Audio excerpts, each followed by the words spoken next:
तो जो पहली चीज आपने जितने भी टॉपर से सुनी होगी कि आपको सिलेबस के हिसाब से नोट्स बनाने हैं, उससे पहला भी क्या होता है कि आपको सिलेबस याद करना है। 5 पार्ट्स में डिवाइडेड है जीएस पेपर 3। सबसे पहले इकोनॉमिक्स आता है, फिर साइंस एंड टेक्नोलॉजी आता है, फिर एनवायरमेंट इकोलॉजी आता है, फिर डिजास्टर मैनेजमेंट आता है, फिर इंटरनल सिक्योरिटी आता है। जितने भी बच्चे मैंने मेंटर किए हैं फर्स्ट अटेम्प्ट वाले, बी एट इस साल का मृदुल शिवहरे या जो भी बच्चे हैं, वो सब कम से कम 1.5-2 साल पढ़े हैं। मैं आपको यहां ये भी बता रहा हूं कि इन सारे सब्जेक्ट्स में कौन कौन से क्वेश्चंस फिक्स्ड हैं। सो इकोनॉमिक्स से क्वेश्चन 1, 2, 3, 4, 11, 12, 13, 14, ये 8 क्वेश्चंस।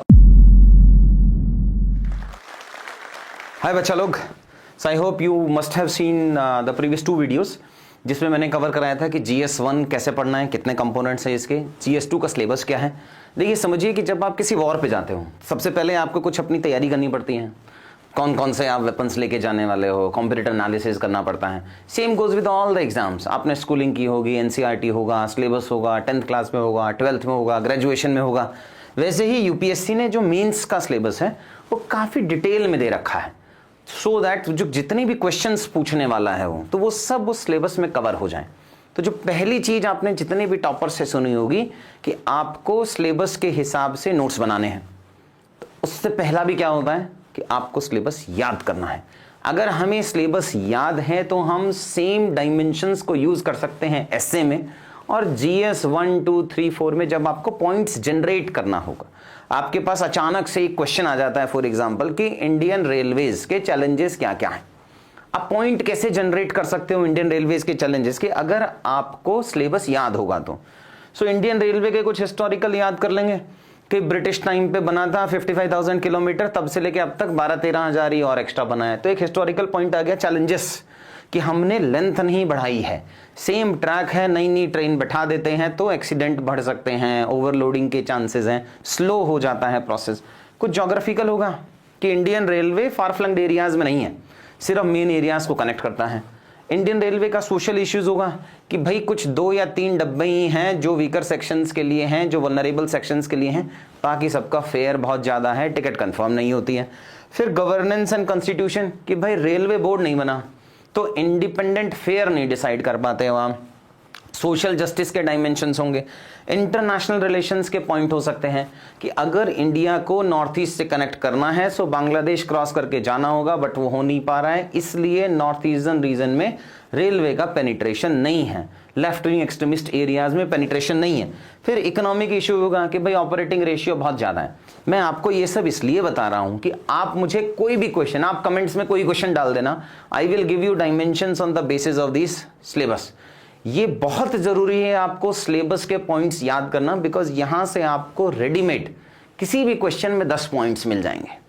सो ये सारे कंपोनेंट्स हैं, याद करते हैं। पेपर 1 और पेपर 2 मैं आपको ऑलरेडी प्रीवियस 2 सेशंस में डिस्कस कर चुका हूं।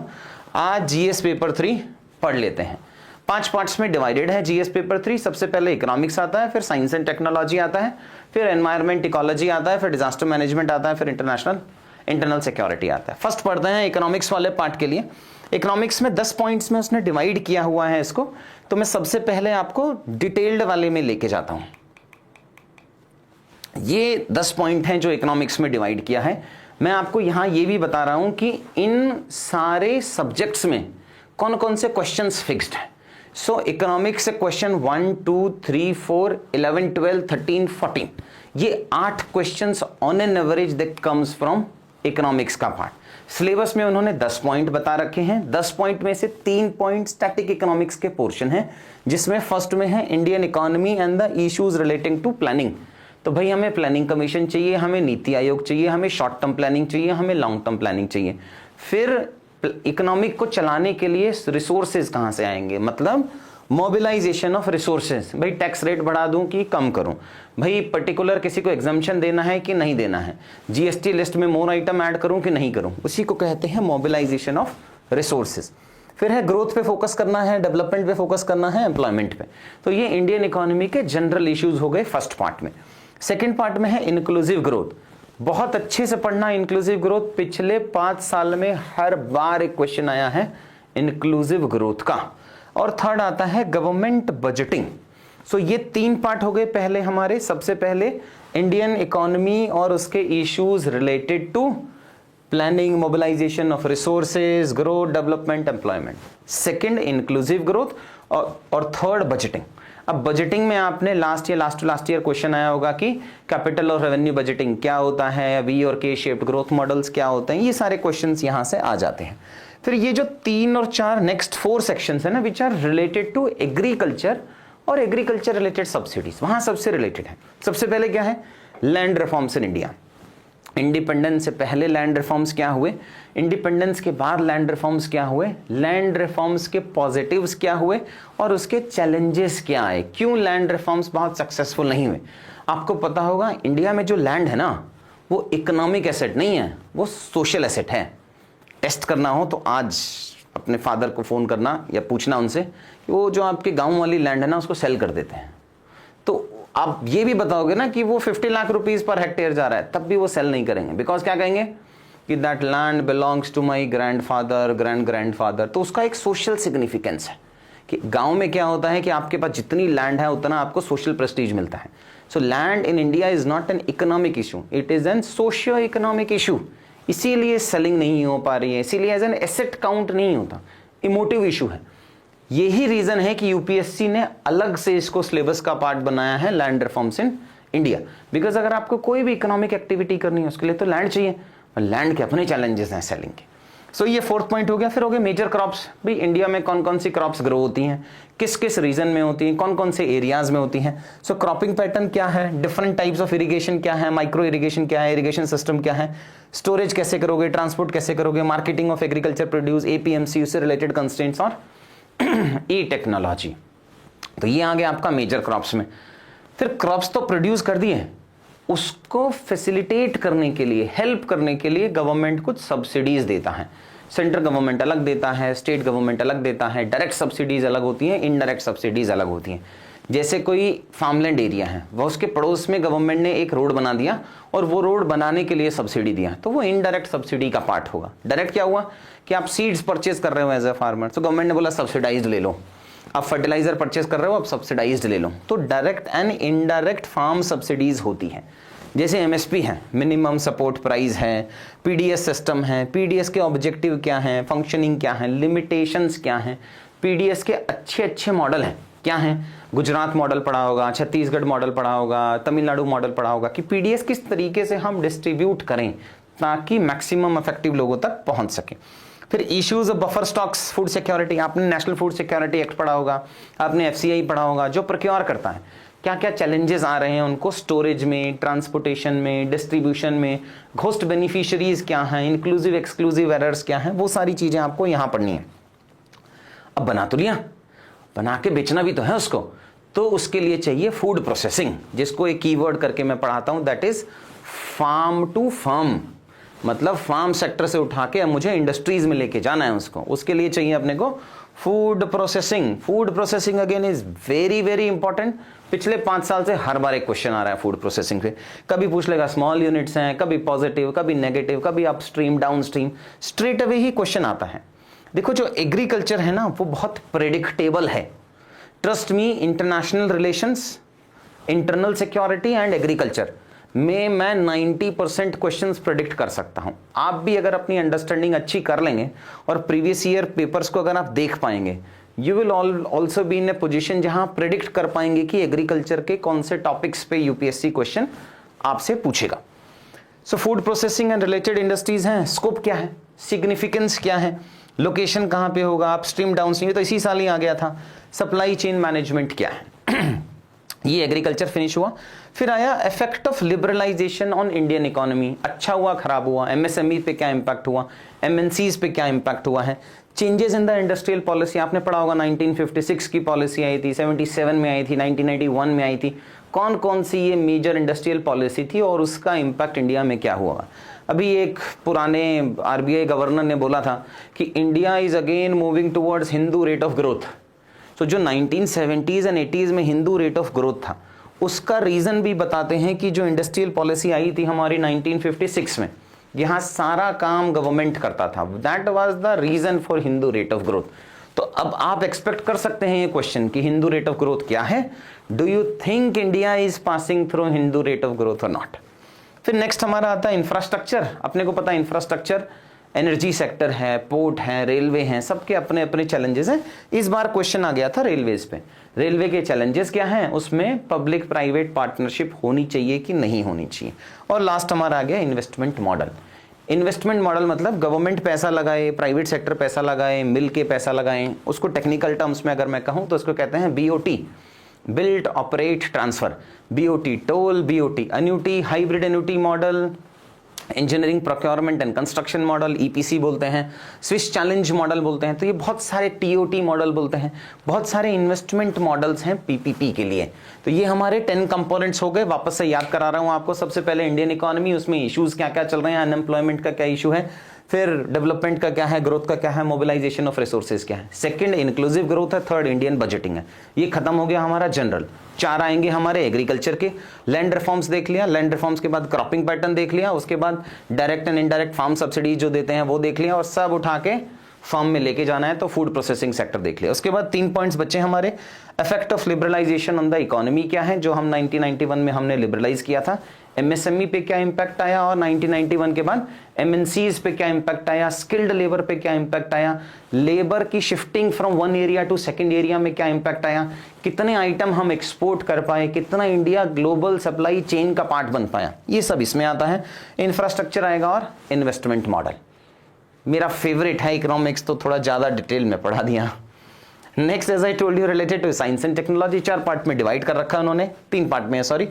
साइंस एंड टेक्नोलॉजी सिंपल है, अपने को टेक्निकल नॉलेज में नहीं जाना है। जो भी हम साइंस एंड टेक में डेवलप कर रहे हैं उसको मैं डे टू डे लाइफ में कैसे यूज करूंगा। आपने वैक्सीन बनाया तो वैक्सीन को यूज कैसे करेंगे। क्वेश्चन आपको ये नहीं आएगा वैक्सीन का कुछ टेक्निकल, नहीं, वैक्सीन का यूसेज इन इंडिया, कितनी लाइफ सेविंग की, कैसे वैक्सीन ने इंडिया का फॉरेन रिलेशंस बढ़ाया, इस तरीके के क्वेश्चन आएंगे आपको। Science and technology development and their applications and effects in the everyday life. तो ये फर्स्ट हो गया। सेकंड, क्या अचीव किया है हमने इतने सालों तक। So achievements of Indians in science and technology, indigenisation of technology and developing new technology, and last in general awareness, कि general awareness in the field of IT, space, fourth industrial revolution क्या है, AI क्या है, machine learning क्या है, machine जो है वो कैसे पढ़ेंगे, फोर्थ इंडस्ट्रियल रेवोल्यूशन के बाकी कंपोनेंट्स क्या हैं, क्वांटम कंप्यूटिंग क्या है, वो सारे कंपोनेंट्स आपको यहाँ पढ़ने पड़ेंगे। उसके बाद आता है, या सॉरी, इसके जो क्वेश्चंस आते हैं साइंस एंड टेक्नोलॉजी के 3 क्वेश्चन आते हैं। क्वेश्चन नंबर 5 है, 15 है और 16 है। नेक्स्ट आता है हमारा एनवायरमेंट, 3 क्वेश्चन आएंगे।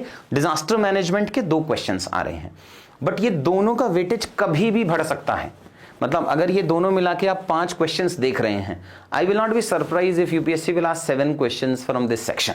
साइंस एंड टेक और इको के एक क्वेश्चन कम करेगा और इस क्वेश्चन को बढ़ा सकता है वो कभी भी। देखिए सिलेबस फिक्स्ड है, बट किस सिलेबस के किस पार्ट से कितने क्वेश्चन पूछने ये फिक्स नहीं है। टोटल क्वेश्चन फिक्स है बस 20। कभी भी यूपीएससी इकोनॉमिक्स में 8 क्वेश्चंस की जगह 10 कर सकता है, 8 क्वेश्चंस की जगह 6 कर सकता है। मेरा जो इंट्यूशन कह रहा है, जो एक्सपीरियंस कह रहा है, वो ये कह रहा है कि एनवायरमेंट और डिजास्टर मैनेजमेंट के क्वेश्चंस कभी भी बढ़ सकते हैं। 5 से ये 6 हो सकते हैं, 7 भी हो सकते हैं। इसमें 3 क्वेश्चंस आते हैं, क्वेश्चन नंबर 6, 7 एंड 17, और डिजास्टर मैनेजमेंट में 2 क्वेश्चन आते हैं, क्वेश्चन नंबर 8 एंड 18। अब एनवायरमेंट में तो क्या ही है, सब कुछ जो पढ़ना है प्री और मेंस में काफी ओवरलैपिंग है। सो प्री काफी अच्छे से पढ़िएगा ताकि यहाँ पे आप यूज कर पाए। काफी सारे क्वेश्चंस यहाँ करंट अफेयर से आते हैं कि ब्रेप क्या है, सुप्रीम कोर्ट का कोई जजमेंट आ गया, कोई नया एक्ट आ गया उसके रिगार्डिंग, ये सारे एनवायरनमेंट के क्वेश्चंस हैं। और डिजास्टर एंड डिजास्टर मैनेजमेंट, नया साइकिल आया, नया पॉलिसी आया, प्रोविजन आया, कोई साइक्लोन आ गया उससे रिलेटेड, कोस्टल इरोजन आ गया, ये सारे क्वेश्चंस यहाँ पे आ रहे हैं। आप प्रीवियस ईयर क्वेश्चंस को बेसिक पढ़ के ही चलना है। सो पिछले 5 साल 7 साल के जितने भी प्रीवियस ईयर हैं, आप बस एक रीडिंग लगा लो उनकी, कुछ याद बात नहीं करना अपने को, रीडिंग लगा लो so that you are aware कि अच्छा ठीक है कौन कौन से सिलेबस से किस किस तरीके के क्वेश्चंस यूपीएससी पूछ रहा है। देखिए 2024 में बहुत टाइम है नहीं, अगर हमें ये लग रहा है कि 2024 तो अगले साल है हम पढ़ लेंगे, नहीं। जितने भी बच्चे मैंने मेंटर किए हैं फर्स्ट अटेम्प्ट वाले, B.Ed इस साल का मृदुल शिवहरे या जो भी बच्चे हैं, वो सब कम से कम 1.5-2 साल पढ़े हैं। सो अगर हम नेक्स्ट ईयर की प्रिपरेशन भी है तो हमारे पास 1.5-2 साल है नहीं।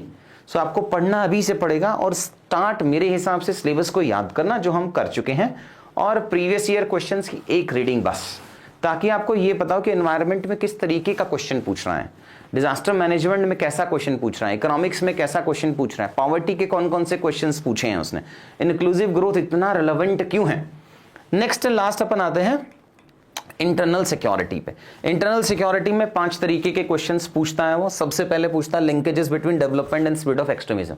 ये क्वेश्चन हमेशा ही रहता है कि अगर मैं डेवलपमेंट कर रहा हूं तो कुछ सेक्शन ऑफ सोसाइटी उस डेवलपमेंट का पार्ट नहीं हो पाएगा, वो एक्सट्रीमिस्ट बन जाएंगे। अब वो नॉर्थ ईस्ट में भी हो सकता है, जम्मू कश्मीर में भी हो सकता है, LW एरिया में हो सकता है, नॉर्मल भी हो सकता है।